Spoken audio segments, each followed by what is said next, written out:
అందరికీ నమస్కారం. నేను మీ ఆర్పీని. వైఎస్ఆర్సీపీ ఎలా అటర్ఫ్లాప్ అయింది, 11 సీట్లకి ఎందుకు వచ్చిందో అందరికీ తెలుసు. అప్పుడు కూడా టీడీపీ ప్రభుత్వం మీద అసత్య ప్రచారాలు, విషయాన్ని బురదని చెమ్మడం, ఎన్నెన్నో ప్రయోగాలు చేయడం అనేది చాలా చేశారు. అందుకే వాళ్ళు ఓడిపోయారు. అంతటితో ఆగకుండా ప్రజలు చీకొట్టినా కూడా మళ్ళీ అదే పనికి వాళ్ళ పనులు చేస్తూ ముందుకు కొనసాగుతున్నారు. అందులో భాగంగానే ఈరోజు ఉదయం, అంటే చూడండి, ఉదయం 9:08 సెప్టెంబర్ 17, 2024 ఉదయాన్నే గ్రేట్ ఆంధ్ర అనే ఒక ఛానల్లో పెట్టారండి. టీటీడీ పద్మావతి గెస్ట్ హౌస్లో టీడీపీ బరితెగింపు. పద్మావతి గెస్ట్ హౌస్లో రాష్ట్ర మంత్రి భర్తతో పాటు టీడీపీ అనుకూల మీడియా ప్రతినిధులు చిందులు. టీటీడీ గురించి టీడీపీ నేతలు నీతి సూక్తులు చెబుతూ మరోవైపు అపవిత్ర కార్యకలాపాలకు తెరలేపడం సరైందా అనే చర్చ జరుగుతోంది అన్నారు. ఇది 9:08 పెట్టారు. పెట్టిన కొద్దిసేపటికే ఆ ఛానల్ నుంచి దాన్ని డిలీట్ చేసేసారు. అంటే ప్రైవేట్లో పెట్టారా, డిలీట్ చేసేసారో మనకు తెలియదు. ఇప్పుడు ఏం చెప్తున్నారు వీళ్ళు? టీటీడీ పద్మావతి గెస్ట్ హౌస్లో, అంటే తిరుమల తిరుపతి దేవస్థానం గెస్ట్ హౌస్లో టీడీపీ వాళ్ళు బరి తెగించారు అంటున్నారు. అంటే ఇక్కడ ఎవరు చిందులు వేశారు, డ్యాన్సులు వేశారు, మురిసిపోయి నవ్వినారు అంటున్నారు. ఇక్కడ మీరు చెప్పారు కదండి, రాష్ట్ర మంత్రి భర్తతో పాటు టీడీపీ అనుకూల మీడియా అంటున్నారు. ఎవరో కాదంటే గుమ్మడి సంధ్యారాణి గారు, women and child welfare cabinet minister and tribal cabinet minister. ఆవిడ వాళ్ళ ఇంట్లో ఒక ఫంక్షన్లో వాళ్ళ భర్తతో పాటు సంతోషంగా, బంధువులతో పాటు ఒక చిన్న ఫంక్షన్ చేసుకుంటూ వాళ్ళు సంతోషంగా ఉన్నారు. ఎప్పుడో జరిగిన అంశాన్ని, ఎప్పుడో జరిగిన వీడియోని యాజ్ ఇట్ ఈస్ అలా డౌన్లోడ్ చేసుకొని తీసుకొని వచ్చి గ్రేట్ ఆంధ్ర అనే ఒక ఛానల్, అంటే వైఎస్ఆర్సీపీ బిస్కెట్లు, కుక్క బిస్కెట్లు తినే గ్రేట్ ఆంధ్ర అనే ఒక ఛానల్లో, చిల్లర కోసం కకృతిపడే ఒక ఛానళ్ళు, ఎక్కడో జరిగిన దాన్ని తీసుకొచ్చి టీడీపీలో ఉండేటువంటి టీటీడీ పద్మావతి గెస్ట్ హౌస్లో, అంటే ఇప్పుడు టీడీపీ గవర్నమెంట్లో ఉండే టీటీడీ పద్మావతి గెస్ట్ హౌస్లో డ్యాన్సులు వేస్తున్నారని అసత్య ప్రచారం చేశారు. నీకు దమ్ము ఉంటే గ్రేట్ ఆంధ్రాకి నేను ఒకే సవాల్ ఇస్తున్నా, ఆరోపణలు చేయడం కాదు, నిరూపణలు నీ దగ్గర ఉన్నాయా? నిరూపణలు నీ దగ్గరగా ఉంటే, నిక్కచ్చిగా నువ్వు నిజాయితీగా ఉంటే, నువ్వు 100% మాట్లాడితే కరెక్టే అయితే, నీ గ్రేట్ ఆంధ్రాలో ఈ వీడియోని ఎందుకు నువ్వు తీసేసావు? పోస్ట్ చేసిన దాన్ని ఎందుకు అలా వదిలేయలేకపోయావు? ఏం భయపడ్డావా?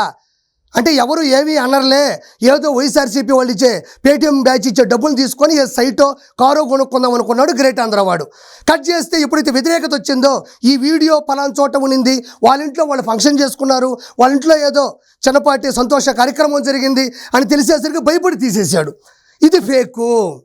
గుమ్మడి సంధ్యారాణి గారు వాళ్ళ కుటుంబంతో సహా, బంధువులతో సహా సంతోషంగా జరుపుకున్నటువంటి ఒక వీడియోని తీసుకొచ్చి టీటీడీలో జరిగింది పద్మావతి గారి గెస్ట్ హౌస్, అంటే పద్మావతి తల్లి గెస్ట్ హౌస్లో జరిగిందని చెప్తున్నారు.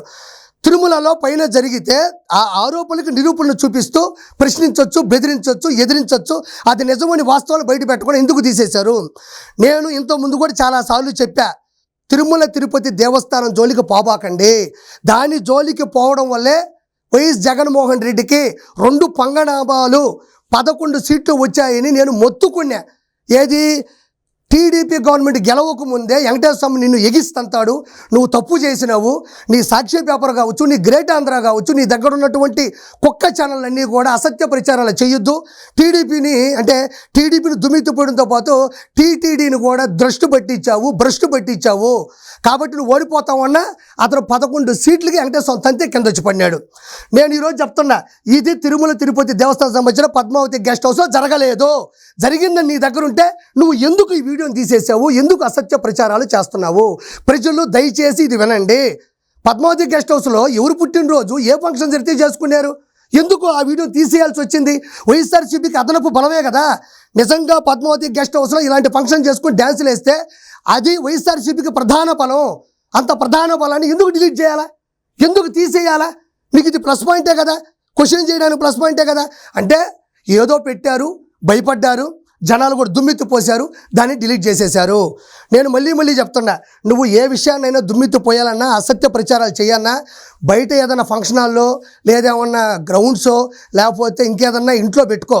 దయచేసి వెంకటేశ్వర స్వామి, అంటే తిరుమల తిరుపతి దేవస్థానానికి సంబంధించినటువంటి పద్మావతి గెస్ట్ హౌస్లు, పైన ఉండేటువంటి ఆ రోడ్లు, పైన ఉండే మెట్లు, వీటిని ఆసరాగా తీసుకోవద్దు.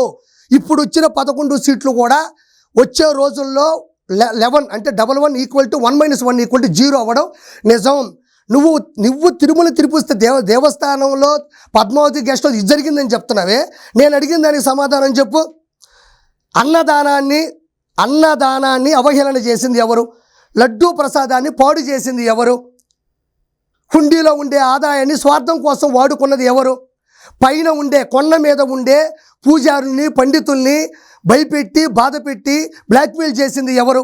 అన్యమత ప్రచారాన్ని విస్తృతంగా చేసింది ఎవరు? మద్య మాంసాల్ని కొండ మీద, పవిత్రమైన కొండ మీద విక్రయించింది ఎవరు? ప్రోత్సహించింది ఎవరు? ప్రేరేపించింది ఎవరు? సామాన్య భక్తులు మెట్లు మీద నడుచుకుంటూ వచ్చే సామాన్య భక్తుల దర్శన ప్రాధాన్యతను తగ్గించింది ఎవరు?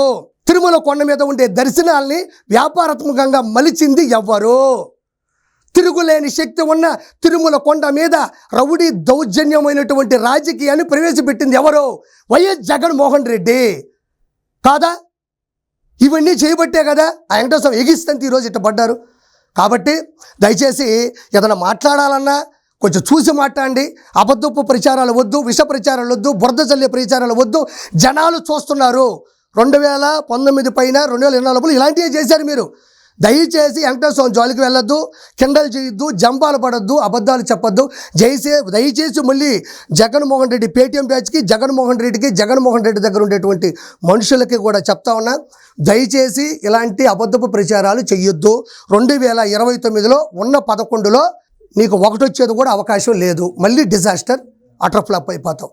Thank you so much.